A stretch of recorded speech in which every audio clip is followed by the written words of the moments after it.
Baik, selamat pagi, salam sejahtera. Saya Imelda Febianti Yulistiana dari akuntansi 1B akan menjelaskan mengenai fungsi staffing, mata kuliah manajemen pengantar. Baik, untuk yang pertama, definisi staffing. Staffing adalah usaha untuk mengisi dan memenuhi kebutuhan tenaga kerja manusia dalam suatu organisasi. Lalu ada macam kegiatan staffing, meliputi 7 hal di sini. Yang pertama, perencanaan SDM, penarikan rekrutmen, seleksi, pengenalan dan orientasi, pemberian balas jasa dan penghargaan, pengembangan karir, dan memanfaatkan tenaga kerja yang ada dengan sebaik mungkin. Untuk yang pertama, ada perencanaan SDM, atau penentuan kebutuhan tenaga kerja baik jumlah maupun mutu tenaga kerja yang dihubungkan. Ada 4 langkah pokok di sini. Yang pertama, untuk kebutuhan masa depan. Yang kedua, untuk keseimbangan masa depan. Yang ketiga, untuk pengadaan atau seleksi dan pemberhentian. Yang terakhir, untuk pengembangan. Faktor-faktor yang perlu dipertimbangkan di sini ada 2 faktor. Yang pertama, rencana strategi dasar organisasi beserta dengan tujuan-tujuan dan juga taktik. Yang kedua, perubahan lingkungan. Tenaga kerja yang dibutuhkan atau bagiannya ya di sini. Yang pertama, kebutuhan akan tenaga kerja staf atau manajerial. Yang kedua, kebutuhan akan tenaga kerja operasional. Yang kedua atau macam kedua, ada penarikan atau rekrutmen atau penentuan sumber-sumber tenaga kerja yang akan ditarik. Bagian yang terpenting dalam proses ini adalah pengembangan suatu pernyataan tertulis mengenai isi dan lokasi pada bagian organisasi dari setiap pekerjaan. Lalu di sini dapat dilihat ya, ada tenaga kerja operatif dan manajerial. Di sini job spesifikasi atau job specification perlu dilakukan dan dikembangkan apabila posisi sudah ditetapkan dengan spesifikasi pekerjaan, latar belakang pribadi, pengalaman, dan juga karakteristik yang mungkin diperlukan gitu ya. Sumber tenaga kerja. Yang pertama ada sumber dari luar, yang kedua ada sumber dari dalam.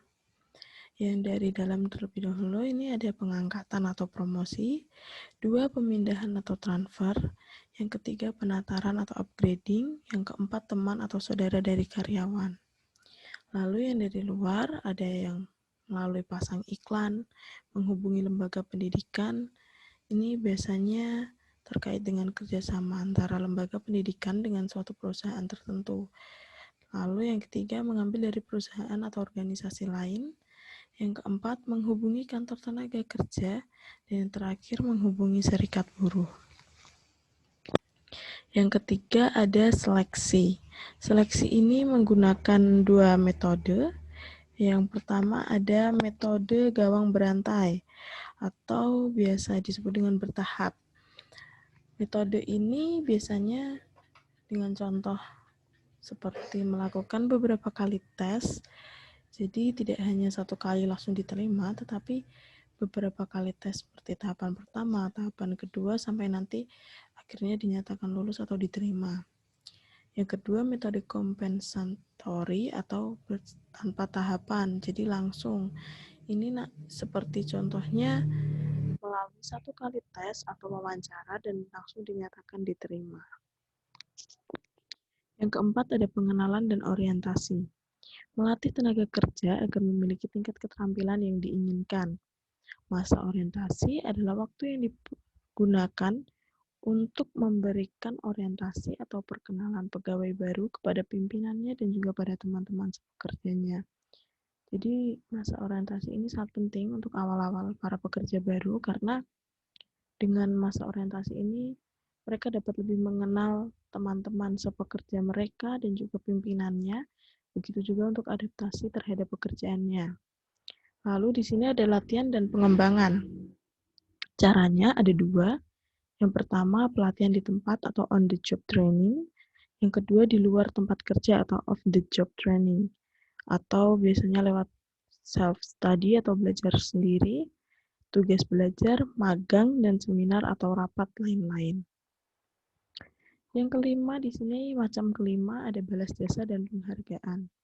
Balas jasa atau kompensasi adalah pemberian penghargaan langsung maupun tidak langsung, finansial atau non-finansial yang kayak kepada karyawan atas sumbangan mereka dalam pencapaian tujuan organisasi. Wujudnya dapat berupa uang atau gaji, upah, tunjangan, bonus.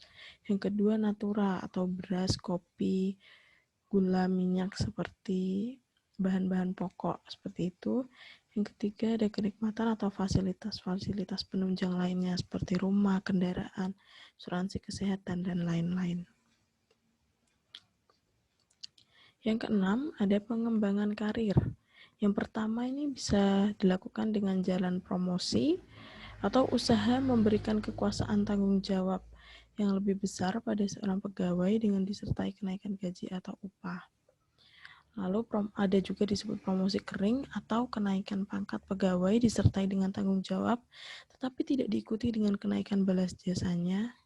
Ini dilakukan biasanya pada saat keadaan darurat ya, jadi naik pangkat begitu tapi tidak disertai dengan kenaikan balas jasa atau kenaikan gaji. Ini biasanya dilakukan di saat-saat keadaan darurat perusahaan saja. Tujuan promosi yang pertama, mengisi jabatan yang masih kosong atau lowong.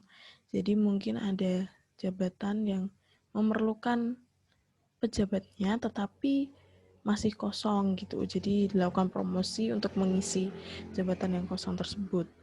Yang kedua, memotivasi pegawai agar pegawai lebih semangat dan termotivasi untuk melakukan pekerjaan lebih baik lagi. Lalu di sini syaratnya, yang pertama ada formasi, yang kedua yang bersangkutan cakap dan berprestasi. Jadi yang dipromosikan tidak sembarang pegawai begitu, tetapi yang betul-betul cakap dan berprestasi atau mampu dalam bidangnya. Lalu ada prinsip promosi, ada 3 di sini. Dasar keterampilan atau mempromosikan pegawai melalui pembuktian kecakapan atau melalui ujian. Yang kedua, ada dasar senioritas atau mempromosikan pegawai berdasarkan lama kerja atau lama pengabdian pegawai. Jadi kalau untuk yang pertama ini melalui pembuktian kecakapan atau melalui ujian, jadi betul-betul cakap atau tidak. Kalau yang kedua berdasarkan masa pengabdian yang mungkin sudah lama sehingga dipromosikan agar mendapat jabatan yang lebih baik. Lalu yang ketiga ada dasar teman atau mempromosikan pegawai yang masih memiliki hubungan keluarga atau teman dekat atau yang sealiran dengan pimpinan. Lalu di sini ada transfer dan pemindahan. Adalah usaha untuk meningkatkan kembali pegawai pada jabatan yang paling sesuai dengan latar belakang pribadi pegawai, dengan tujuan untuk mendapatkan kepuasan kerja karyawan setinggi mungkin dan prestasi kerja yang tinggi. Alasan pokok transfer biasanya dilakukan karena permintaan dari pegawai atau pegawainya itu merasa tidak sesuai dengan pekerjaan atau posisinya yang awal, yang semula, sehingga dia minta untuk ditransfer atau dipindah ke bagian yang dirasa lebih mampu untuk dikerjakan. Yang kedua ada keinginan dari pimpinan, jadi karena pegawai ini tidak cakap dalam pekerjaan semula sehingga dipindahkan ke pekerjaan yang dirasa cakap atau dirasa bisa untuk menghandle. Yang terakhir di sini ada PHK atau pemberhentian pegawai, adalah keputusan pemutusan hubungan kerja antara pihak perusahaan atau organisasi dengan karyawan, atau bisa disebut pemecatan begitu. Alasannya biasanya karena permintaan pegawai sendiri. Yang kedua, keputusan perusahaan atau organisasi. Yang ketiga, pegawai meninggal dunia. Yang 4. Habis atau selesainya masa kontrak kerja berdasarkan dengan perjanjian kerja yang sudah ditandatangani sebelumnya. Dan di sini juga ada pensiun. Di sini pensiun dilakukan karena 1.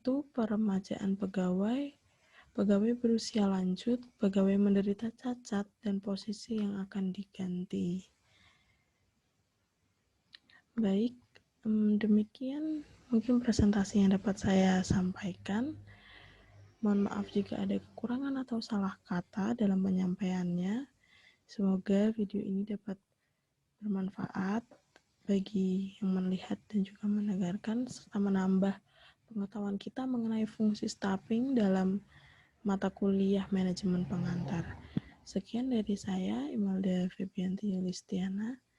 Terima kasih atas waktunya dan selamat pagi.